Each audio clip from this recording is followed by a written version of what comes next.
ಕೊಳ್ಳೇಗಾಲ ರುಕ್ಮಿಣಿ ಸಮೇತ ಪಾಂಡುರಂಗ ದೇವಸ್ಥಾನ ಇಲ್ಲಿನ ಬಸವೇಶ್ವರ ನಗರದಲ್ಲಿರುವಂಥ ಉಮಾಶಂಕರ ಚಿತ್ರದ ಬಳಿ ಇರುವಂತಹ ರುಕ್ಮಿಣಿ ಸಮೇತ ಪಾಂಡುರಂಗ ದೇವಸ್ಥಾನದಲ್ಲಿ ಏಕಾದಶಿ ದ್ವಾದಶಿ ವಿಶೇಷ.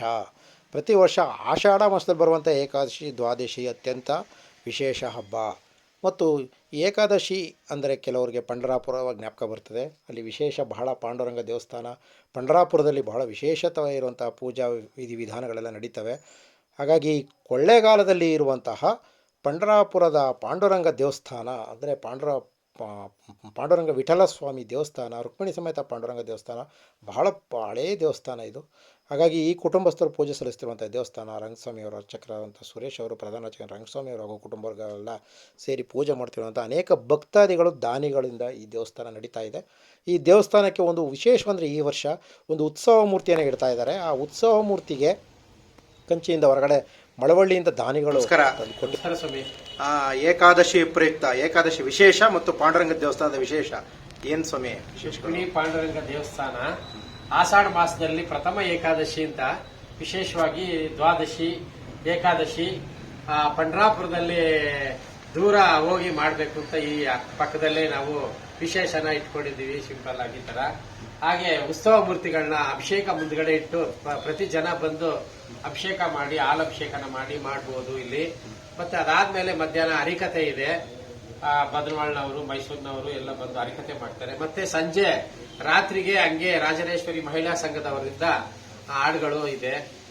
ಎಲ್ಲ ಭಕ್ತಾದಿಗಳೆಲ್ಲ ಬಂದು ಇಲ್ಲಿ ಯಾವತ್ತು ವಿಶೇಷ ಇದು 17ನೇ ತಾರೀಕು ಬುಧವಾರ ಮತ್ತು ಗುರುವಾರ ಅನ್ನದಾನ ನಾವು ಏನು ಜನಗಳಿಗೆ ಪ್ರಸಾದನ ಕೊಡೋಕೆ ಏರ್ಪಾಡು ಮಾಡ್ಕೊಂಡಿದ್ವಿ. ಓಕೆ ಸರ್, ನಮಸ್ಕಾರ. ನಮಸ್ಕಾರ. ಈ ಉತ್ಸವ ಮೂರ್ತಿ ಎಲ್ಲಿಂದ ತಂದಿರೋದು ಮತ್ತು ದಾನಿಗಳ್ಯಾರು? ಮಳವಳ್ಳಿಯವರು ಇಂದ್ರಾಯಣಿ ಚಂದ್ರಶೇಖರ್ ಅಂತ ಕೊಡುಗೆಯಾಗಿ ಕೊಟ್ಟಿದ್ದಾರೆ.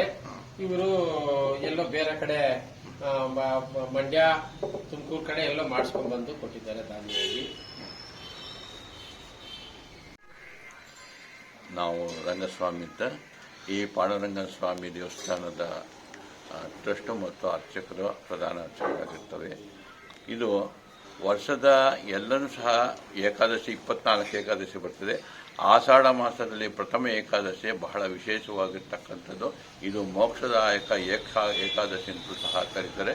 ಈ ಪಾಂಡುರಂಗನ ದೇವಸ್ಥಾನದಲ್ಲಿ ಈ ಪ್ರಥಮ ಏಕಾದಶಿ ಆಷಾಢ ಮಾಸದಲ್ಲಿ ಬರ್ತಕ್ಕಂಥ ಇದನ್ನು ಬಹಳ ವಿಜೃಂಭಣೆಯಿಂದ ನಾವು ಮಾಡ್ತಾ ಇದ್ವಿ. ಆವಾಗ ದೊಡ್ಡ ಪಂಡರಾಪುರದಲ್ಲಿ ಹೇಗೆ ರಥೋತ್ಸವ ಆಗ್ತದೋ ಅದೇ ಸಮಯದಲ್ಲಿ ಇಲ್ಲೂ ಸಹ ರಥೋತ್ಸವ ಇದು ಹಬ್ಬವನ್ನು ಆಚರಣೆ ಮಾಡ್ತೀವಿ.